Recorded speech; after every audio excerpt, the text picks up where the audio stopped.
Security. Fox News senior judicial analyst Judge Andrew Napolitano is here. Judge, I want to talk to you because people are going on vacation, and I mean, I've seen some of this. A lot of people are just like, oh, whatever. First of all, they're not getting the truth on these scanners. These scanners, it's porn. It is porn. It's porn.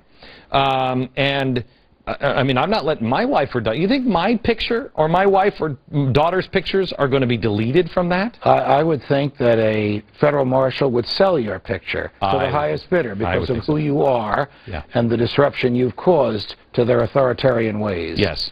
So I'm not going to do it, and I don't. I mean, my body is sacred. My children's body, I'm not going to have a 40-year-old guy grabbing my son. Do you know what you just said is not just Glenn Beck? What you just said is what the Supreme Court of the United States has said about our bodies.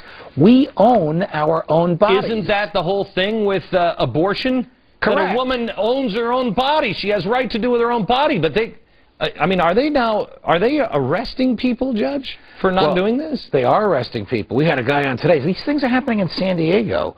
This guy, Sam Alanik, who when they said, we're going to pat you down, and he said, what are you going to do? He said, I'm going to go inside and do this and that. Took his shirt and pants off and said, go ahead and do it.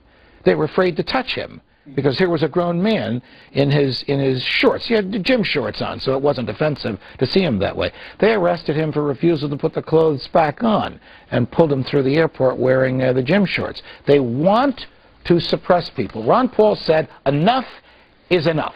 You know what really hacks me off is Boehner. Boehner is being allowed to go through. Here's the GOP, ahead of the GOP. He's allowed, because they say that the Speaker of the House isn't a threat to the Constitution of the country. Did they meet the last Speaker of the House? Apparently not.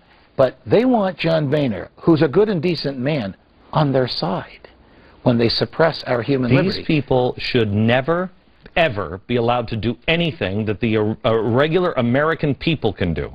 Ever. You're right. Look, if my neighbor swings his fist at me, I can swing back. But if my neighbor wants to come on my property, do I have the right to fondle the neighbor? Of course not. I can't give that right to the government. What I can't do, the government can't do. And they make up these rules. The Congress didn't write this law. Bureaucrats did. And then they make exceptions on the spot. Can we go back to that for a second? Because this is something, and if you have the 5,000-year leap, this concept is so important, and it's in the 5,000-year leap. Buy that book. For everybody you know, buy that book.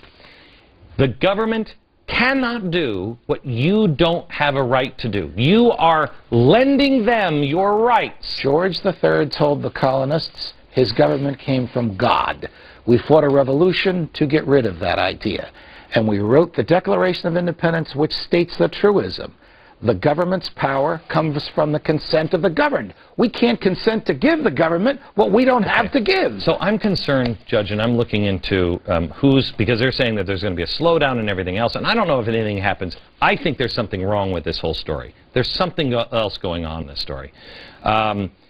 What should the average person do? Should you just go through? Should you, I mean, is there anything else you can do? Well, you don't have to be irradiated, and you don't have to be groped, and they can't touch you against your will, and they can't touch your children no matter what they tell you, and they can't arrest you for your refusal to be touched. Okay.